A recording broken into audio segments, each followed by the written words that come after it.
Alléluia. Actes chapitre 4, verset 12. Il n'y a sous le soleil, je veux parler à quelqu'un ce matin. Il n'y a de salut en aucun autre nom, car il n'y a sous le ciel aucun autre nom qui ait été donné parmi les hommes, par lequel nous devions être sauvés. Il n'y a de salut en aucun autre, car il n'y a sous le ciel aucun autre nom qui ait été donné parmi les hommes, par lesquels nous devions être sauvés. Bien-aimé, ce matin, je vais te dire une chose. Dans ma vie, et tant que j'aurai le souffle de vie, je ne crois qu'en une seule chose. C'est ce qui est écrit dans cette Bible. Je ne crois qu'en la Bible seule.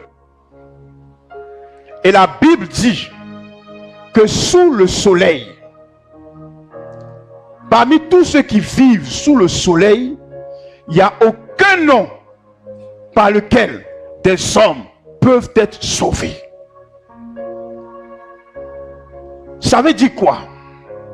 Ça veut dire, concernant le salut éternel, d'abord, concernant la vie après la mort, si tu es préoccupé par ton éternité, si tu es préoccupé par ce que tu seras, une fois que le souffle te quittera, Dieu dit, il n'y a pas d'autre nom sous le soleil.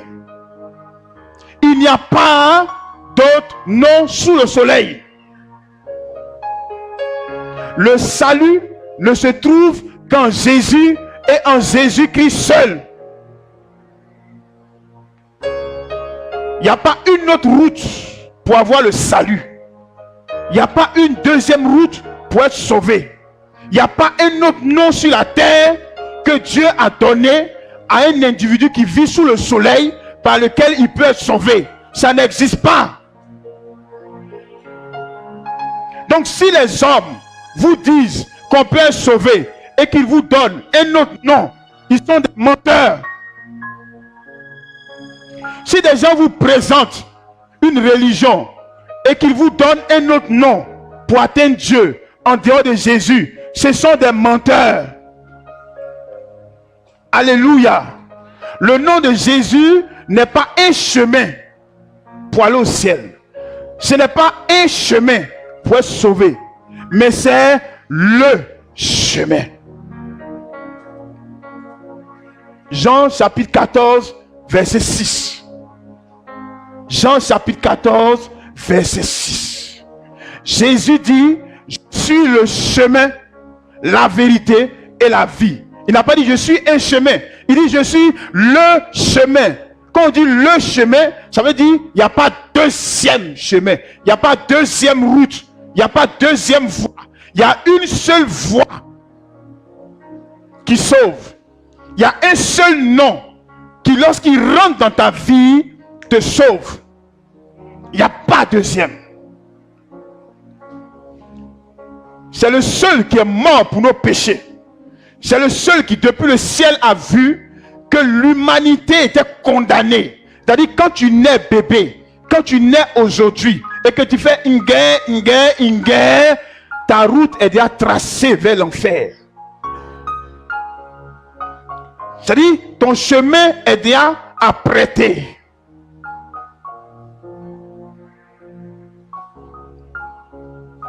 C'est pourquoi la Bible dit, tous ont péché et sont privés de la gloire de Dieu. C'est-à-dire, le monde entier est regardé par Dieu comme étant un monde de pécheurs.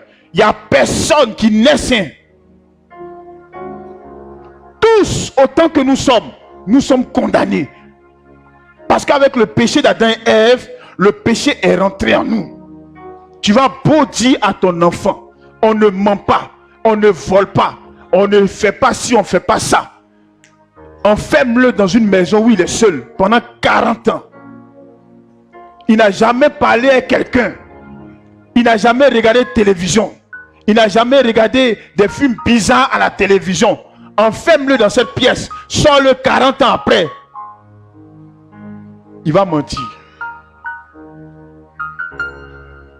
Alléluia. Il va manifester la colère. il va être porté vers les femmes dans un désir de péché. Donc tout ce qu'un homme normal pouvait faire, nous autres on a aspiré à ça et puis on a fait.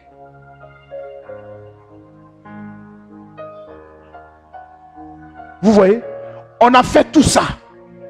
Mais quand le temps de Dieu est arrivé, il a fallu simplement qu'au cours d'une causerie, quelqu'un me dit, tu vois, il était 23 h, je me rappelle ce jour. Il m'a dit, tu vois, regarde, j'ai écouté un témoignage.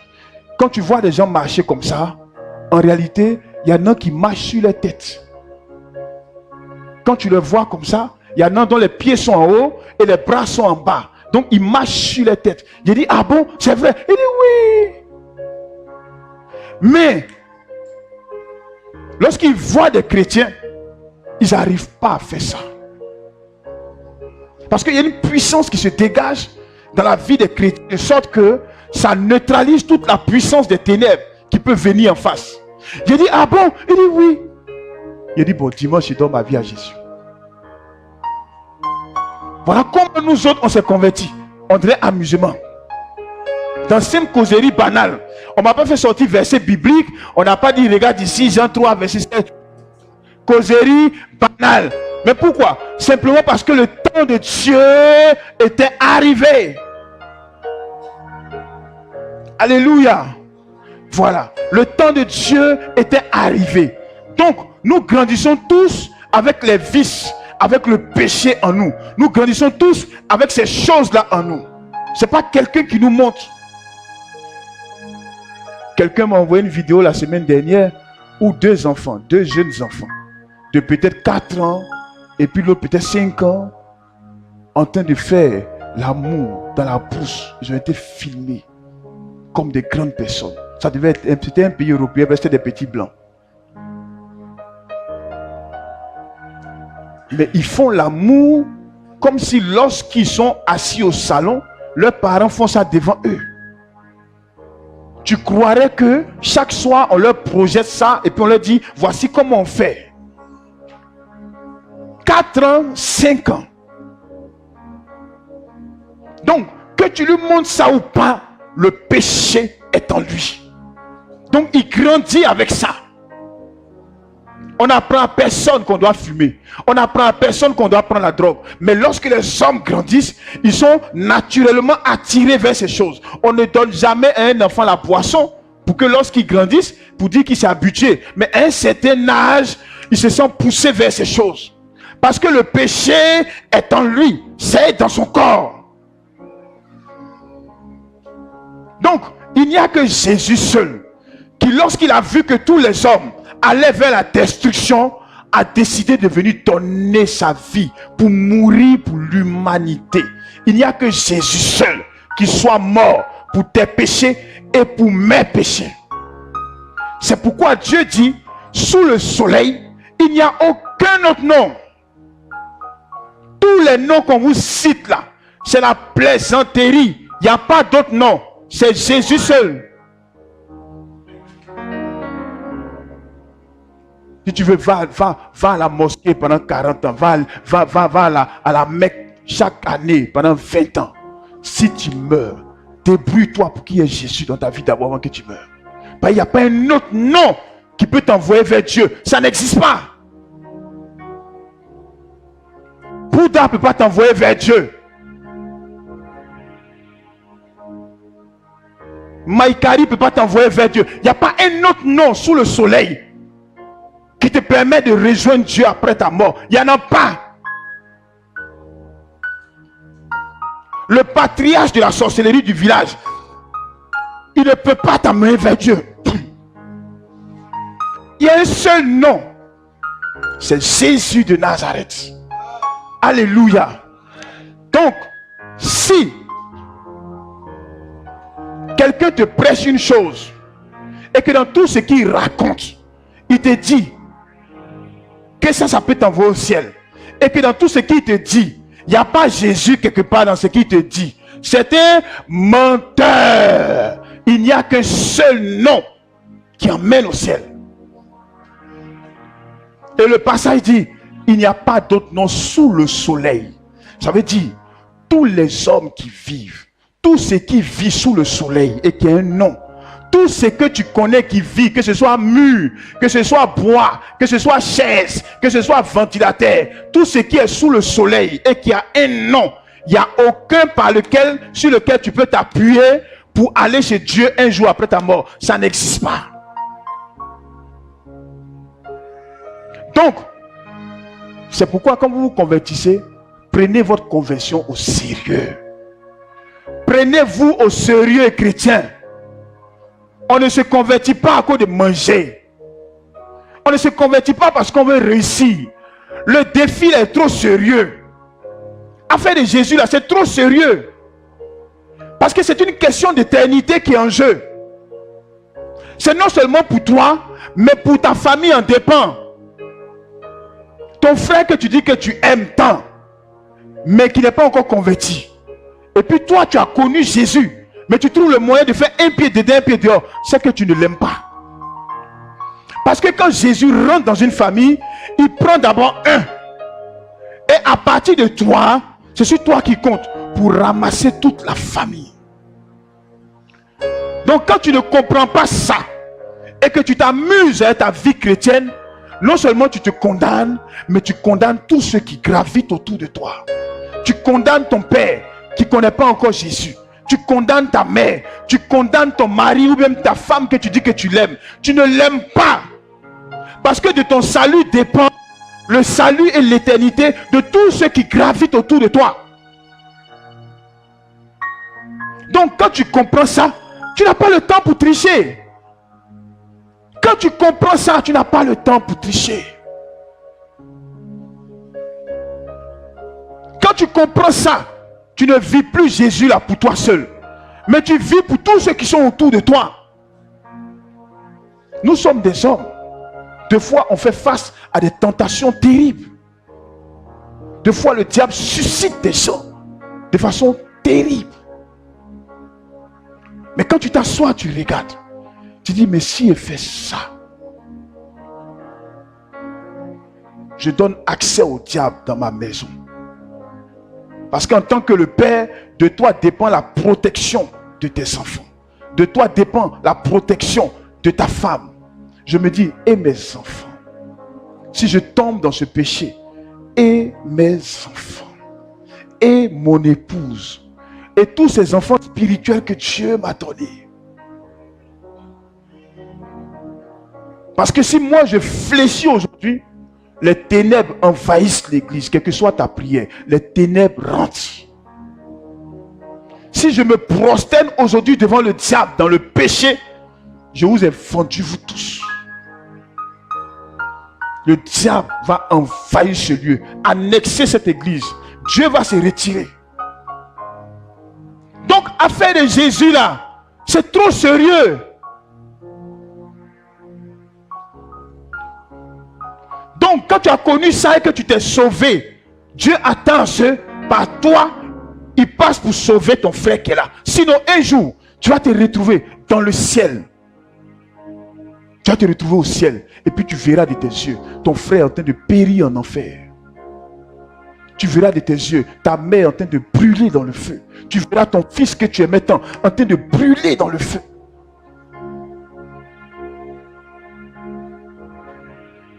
Donc lorsque tu vois que ces personnes n'ont pas Jésus, c'est de ton rôle et de ta responsabilité de leur dire, frère, l'affaire est trop sérieuse.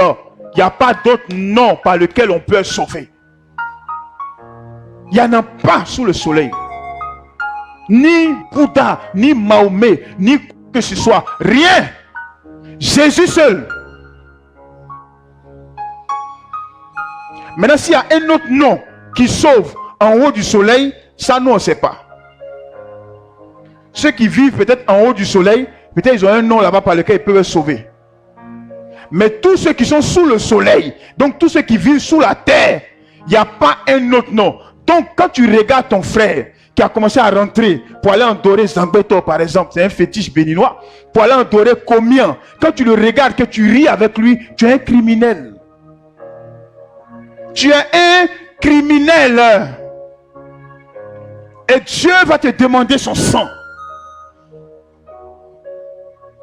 Quand tu le regardes, aller se mettre dans l'islam, aller se mettre dans Maïkari, aller se mettre dans le bouddhisme, aller se mettre dans des trucs bizarres, qui te dit qu'il y a un seul Dieu, que c'est même Dieu on adore, c'est pas même Dieu. On ne prend pas mon Dieu là pour mettre ça sur Dieu de l'islam. Mon Dieu n'est pas le Dieu de l'islam. Et il faut que ce soit clair. Mon Jésus n'est pas le Dieu de l'islam. Le Dieu de l'islam n'est pas mon Dieu. C'est clair. Mon Dieu s'appelle Jésus-Christ de Nazareth. Il est le seul qui est mort pour les péchés de l'humanité. Il est le seul qui est ressuscité, sorti du trou. C'est de lui que je parle. Donc mon Dieu n'est pas même Dieu que pour quelqu'un d'autre. Si tu es dans l'islam, tu as ton Dieu là-bas. Mais mon Dieu, il s'appelle Jésus-Christ de Nazareth.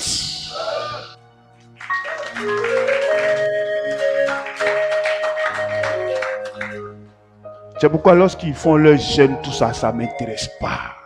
Et je dis, vous tous qui envoyez des sucres pour que les gens jeûnent pour un Dieu qui n'est pas le vôtre. Vous êtes des chrétiens compromis, vous tous. Vous vivez dans la corruption et vous attristez Dieu. Ma Bible me dit, il y a un seul, il n'y a pas deux.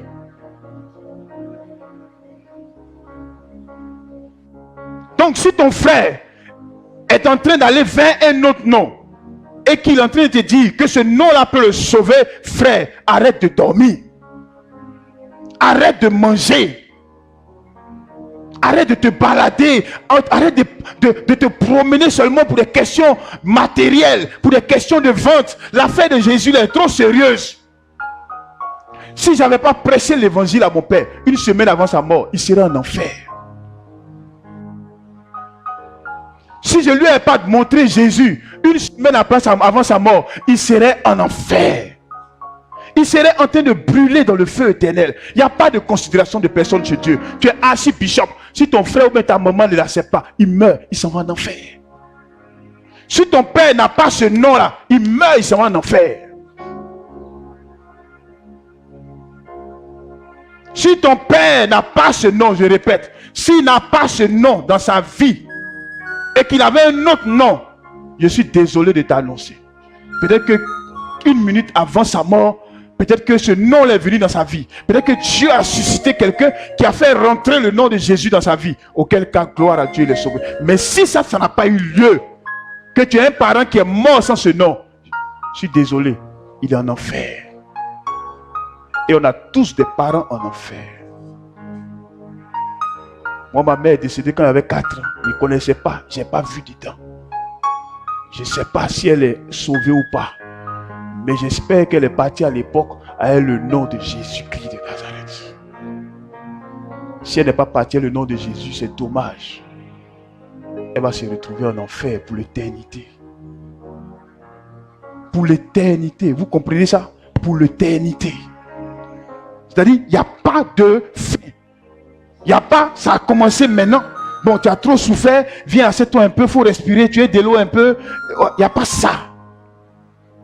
C'est pour toujours. Donc, l'affaire de Jésus là est trop sérieuse. L'affaire de Jésus, ce n'est pas une affaire de s'aimer 10 000 pour avoir 15 000. Ce n'est pas ça.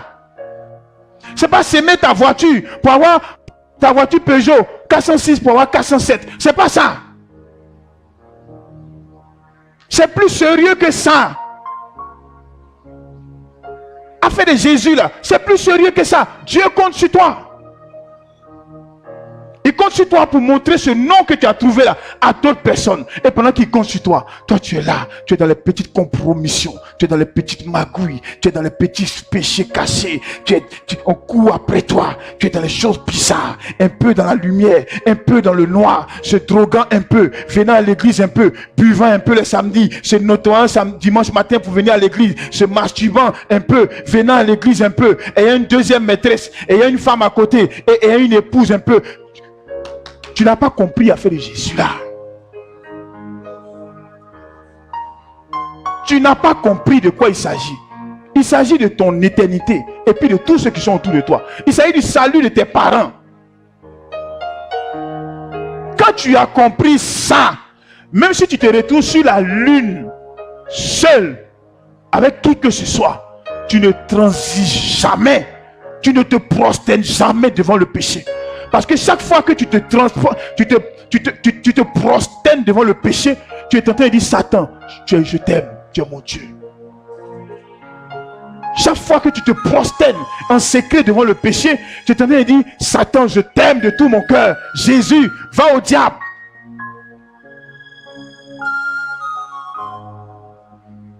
Alléluia. Donc si tu as eu ce nom-là, sois plus sérieux dans ta vie chrétienne. Frère, sois plus sérieux. Le passage sur la terre, c'est un passage simplement pour avoir son visa pour l'éternité. C'est tout. C'est tout.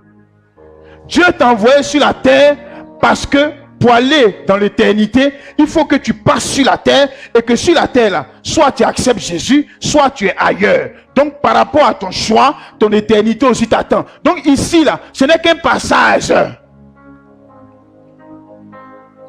Ici, ce n'est qu'un passage. Que tu le veuilles ou pas, dans 100 ans, tu n'es plus sur la terre. Même si le plus faux prophète du monde te donne cette révélation, frère, ça va t'accomplir sur ta vie. Celui même qui mangeait le diable, et puis dit les pasteurs, s'il prophétise ça sur ta vie, tôt ou tard ça va arriver. Dans 100 ans, tu n'es plus ici. Nous aussi, on n'est plus là. Et on se cherche. Donc, tu as eu le nom, mais de toi va dépendre l'éternité de ton père et de ta mère. Chaque fois que tu veux te compromettre, souviens-toi de ceux qui sont derrière toi. Chaque fois que tu veux te compromettre, souviens-toi de ceux qui sont derrière toi. Souviens-toi de tes enfants que tu dis tu aimes. Souviens-toi de ta femme que tu dis tu aimes. Souviens-toi d'eux. Parce que quand toi tu tombes, c'est une chute en groupe. C'est une chute globale. Quelles que soient les jeunes prières de la mère, si le papa se prosterne devant le diable rentre dans la maison. Je vous dis ça aujourd'hui. Quelles que soient les jeunes prières, elle n'a qu'à gêner 40 ans, elle n'a qu'à gêner 30 jours sur 30. Si le père se prosterne devant le diable par une vie sale, le diable prend le contrôle de la maison. Parce que Dieu a donné son autorité à une personne dans la maison qui est le père. Et c'est la direction que le père prend, c'est ce que Dieu regarde. Donc vous les papas qui êtes ici, qui vous cachez la nuit, vous êtes dans les petites choses bizarres. Quand on parle, quand on finit de prêcher, vous partez, vous êtes les mêmes hier, aujourd'hui. Vous êtes en train de détruire vos propres enfants. Et vous êtes en train de griller votre éternité, mais griller l'éternité de vos enfants. Quel que soit ce que tu vas prêcher à ton enfant, s'il se réveille chaque matin, tu lui dis, il est écrit ici, tu ne commettras pas d'adultère, tu ne commettras point de vol, tu ne convoiteras pas, tu n'auras pas un autre Dieu. Chaque matin, réveille-le, répète-lui ça, mais toi fais le contraire, toi commets adultère, toi bois, toi fume, toi drogue, toi, prêche ce que tu veux à ton enfant. Ton enfant finira adultère, drogué, il finira en enfer. Donc quand tu comprends ça, fais attention à ta vie. Tu as eu le seul nom qui sauve. Oui, tu l'as eu. D'autres n'ont pas eu la chance de comprendre ce message. D'autres n'ont pas eu la chance qu'on leur prêche même Jésus. Ils sont dans des forêts quelque part, où même on ne peut pas entrer là-bas même. Ils sont nés, ils ont grandi, ils n'ont jamais entendu ce nom et ils sont aujourd'hui tombés dans l'éternité pour toujours. Ils brûlent en enfer pour toujours. Mais toi, tu as entendu ce nom. Si tu as pris conscience que c'est ce nom-là qui sauve, frère, ressaisis-toi. Ressaisis-toi. Parce que de ta conscience dépend tout le reste. Il n'y a point d'autre nom par lequel pouvoir être sauvé. C'est valable non seulement pour ton salut éternel, mais c'est valable également pour ta vie sur terre. Bien-aimé, il n'y a sous le soleil aucun autre nom qui apporte le salut. Aucun autre nom par lequel on peut être sauvé des situations. Il n'y a aucun autre nom par lequel on peut être sauvé du danger. C'est ce que ça veut dire. Il n'y a aucun autre nom par lequel on peut être sauvé. Ça veut dire que c'est dans quoi tu es présentement. Et tu es en train de chercher la solution dans d'autres noms que Jésus. Tu as peut-être des difficultés financières. Tu as peut-être un stress par rapport à une situation qui est en train de t'accabler. La nuit, tu ne dors pas. Peut-être que quand tu dors, des démons viennent te violer. Peut-être que quand tu dors, je me souviens du témoin d'un frère qui, lorsqu'il dormait, des démons venaient le sodomiser dans son rêve. Les démons sodomisaient son enfant depuis peut-être 4 ans. Ils étaient impuissants. Il y a peut-être cette situation. Tu te dis, mais qui m'aidera? Qui viendra à mon secours? Et tu as commencé à tourner les regards vers les hommes. On t'a dit, il y a un grand commis qui est arrivé dans le quartier. Et que lui, quand tu t'assois, il te révèle ta vie. Et il te donne les solutions. Tu cherches le salut, peut-être dans la boisson. Tu cherches le salut, peut-être dans la drogue. Tu cherches le salut, peut-être dans la masturbation. Frère, tout ce qui est un nom sur la terre, il n'y a aucun qui peut t'apporter le salut en dehors de Jésus.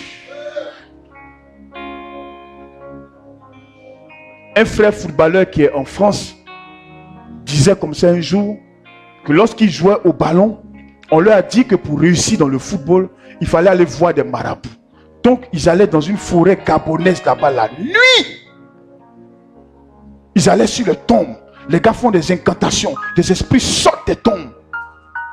Avec des liquides bizarres qu'ils devaient prendre. Ils boivent les liquides. Ils se lavent avec ça pour avoir la gloire de ce monde. La gloire, ils l'ont eu. Mais à un moment donné, le désastre s'est abattu sur eux. Aujourd'hui, ces frères-là, ils sont devenus des pasteurs. Ils sont en France. Parce qu'ils se sont rendus compte que le salut que donne le diable est un salut éphémère. La solution que tu cherches chez les marabouts là, la solution que tu cherches chez les commiens là, la solution que tu cherches même chez les grands de ce monde n'est que vanité de vanité. Il y a un seul nom qui sauve. Il y a une seule solution. C'est Jésus-Christ de Nazareth.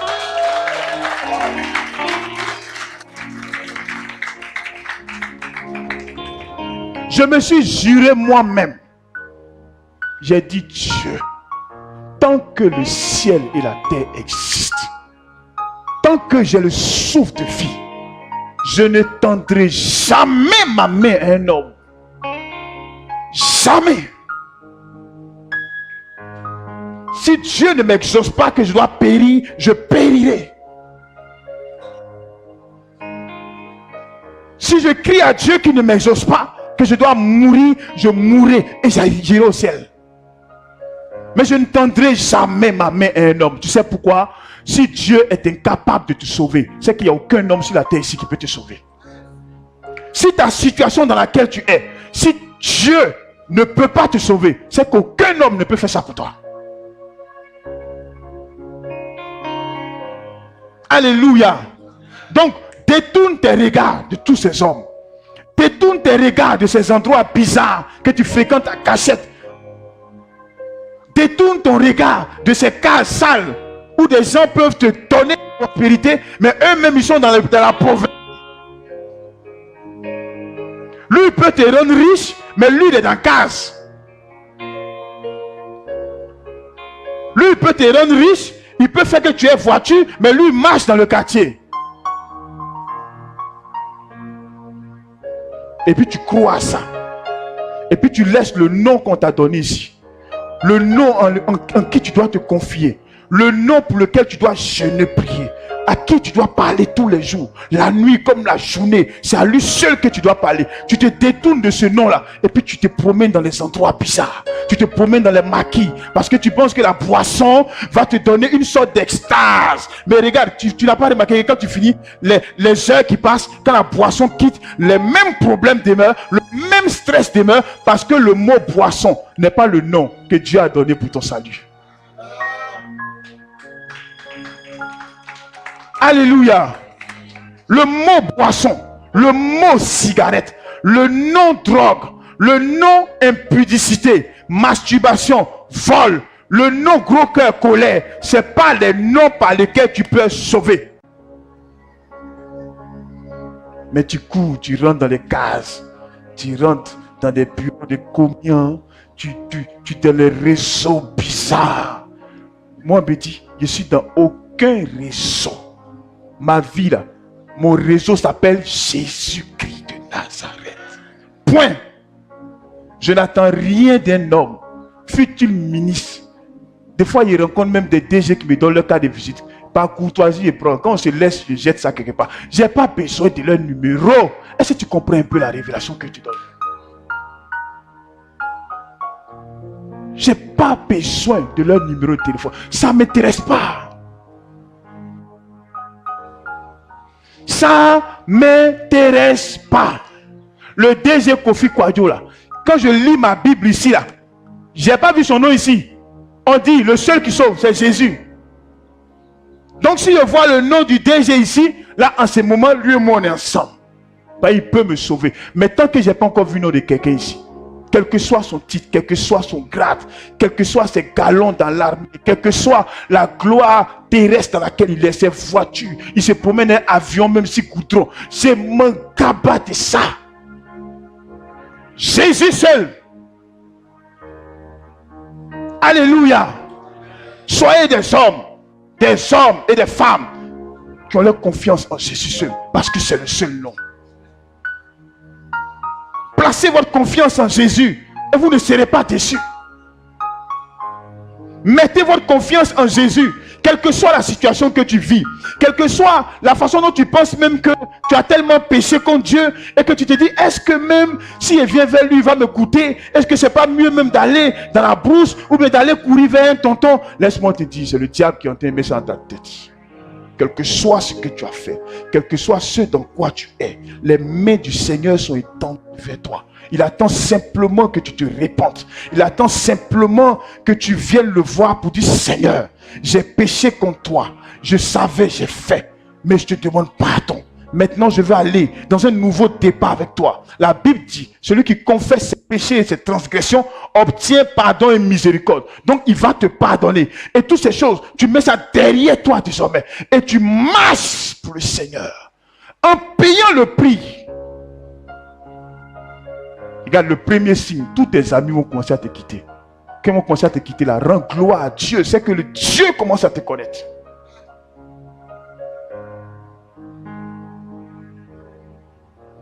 Le deuxième signe, Dieu va garder le silence. Pour voir si ton retour est de cœur ou bien si c'est un retour intéressé. Il gardera le silence. Tu prieras. Il fera comme s'il ne t'entend pas. Il va te prouver dans ton retour. Il va te prouver. Il va éprouver ton cœur. Il va tester ton cœur. Il va tester tes motivations. Mais reste ferme dedans. Alléluia. Reste ferme dans ton retour. D'ici ma famille et moi, on doit mourir de faim. Nous mourrons de faim. Mais je ne me compromettrai point. Où sont ces chrétiens-là? Où sont ces personnes sur qui Dieu compte? Où sont ces personnes qui préfèrent mourir plutôt que de se compromettre? Car Joseph disait, lorsque la femme de Pharaon voulait coucher avec lui pour le monter en grade, alors qu'il était en esclavage dans un pays étranger, tu imagines, tu allais te chercher en France, tu arrives, tu connais personne, quelqu'un te prend, c'est un riche français, il te fait entrer dans sa maison, il dit, quand je te regarde, je sens que Dieu est avec toi, donc je te confie toutes mes entreprises, gère, mais ne touche pas à une seule chose, c'est ma femme, ça, ne touche jamais à ça, le reste là, gère comme tu veux.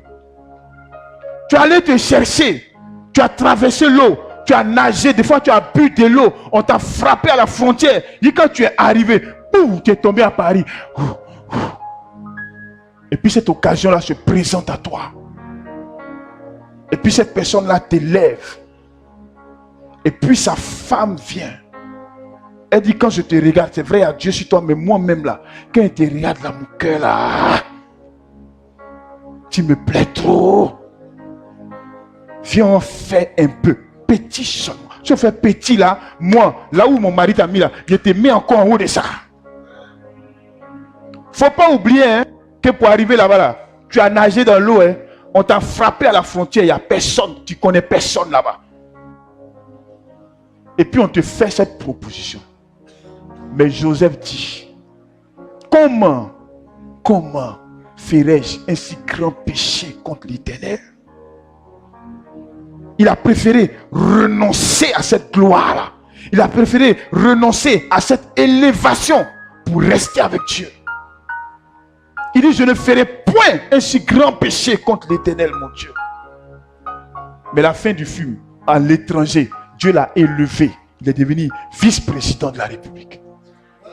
À l'étranger, Dieu l'a élevé.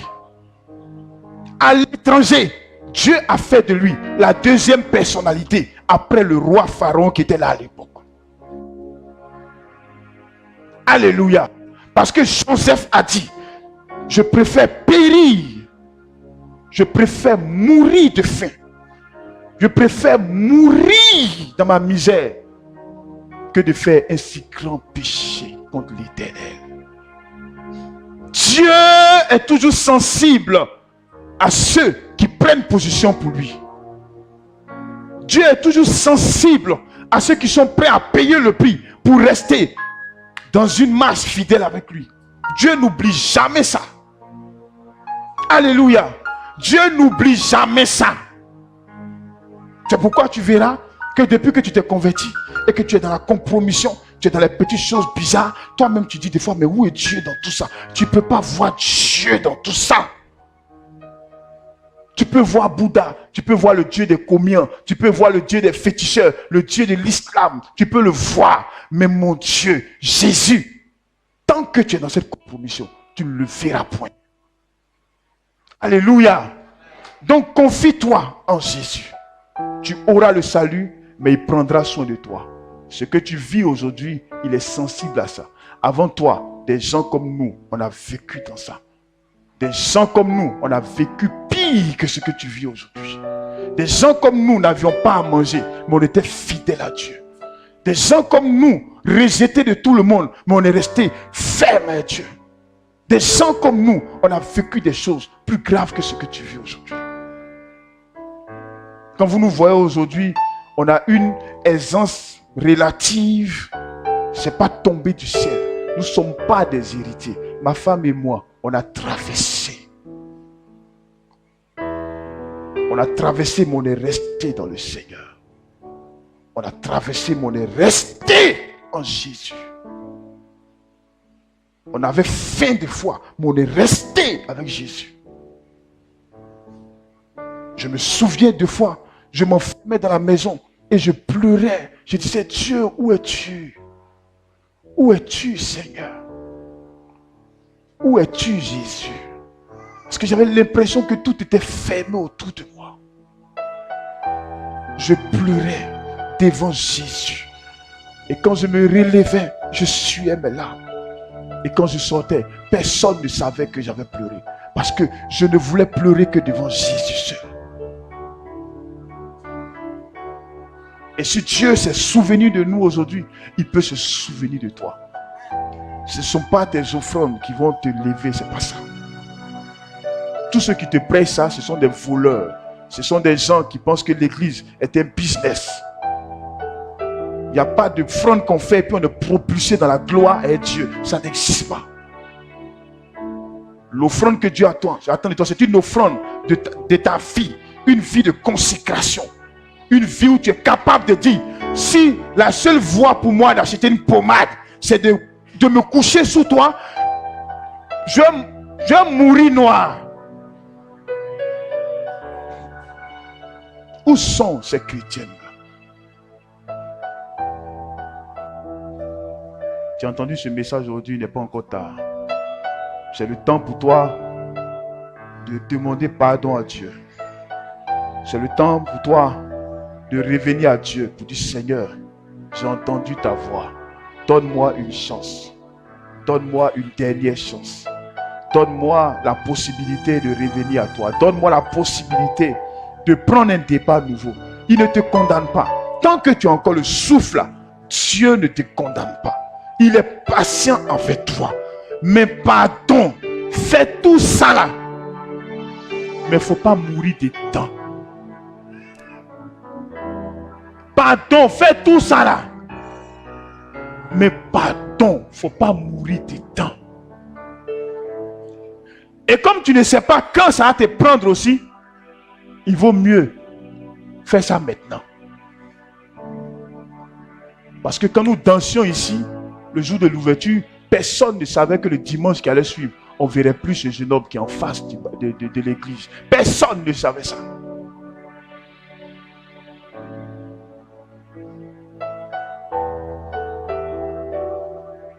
Il y a un pasteur qui est décédé. Il était dans son bureau. Il recevait des gens dans son bureau. Il est venu à l'église. Il recevait des gens dans son bureau. Pendant qu'il les recevait, un coup il s'est affaissé sur la table. Il est mort, il est parti. C'est-à-dire que nous tous, personne ne connaît le jour de son jour. Personne. Donc pardon. Pardon. Ce que je te dis là. Pardon. Écoute-moi, je t'en supplie. C'est de toi que je parle. Écoute-moi. Écoute-moi.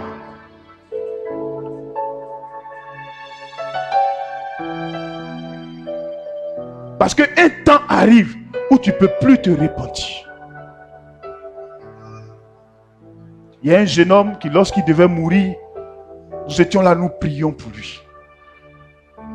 Et pendant qu'on priait pour lui, on faisait tous nos efforts pour qu'il puisse ouvrir la bouche, au moins. Pour qu'il puisse ouvrir la bouche, au moins. Pour qu'on fasse peut-être une dernière prière avec lui. Pour être assuré que Dieu le prendrait. C'était impossible. Les yeux écarquillés comme ça, il nous regardait. Impossible de placer un mot. Son sort était scellé. Et quand il est parti, c'est là que Dieu m'a montré cette personne. Dans une situation pas très bonne.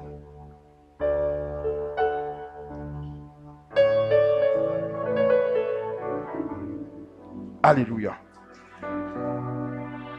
Je termine. Quelqu'un dans ce pays a chanté « Jésus n'est pas ressuscité ».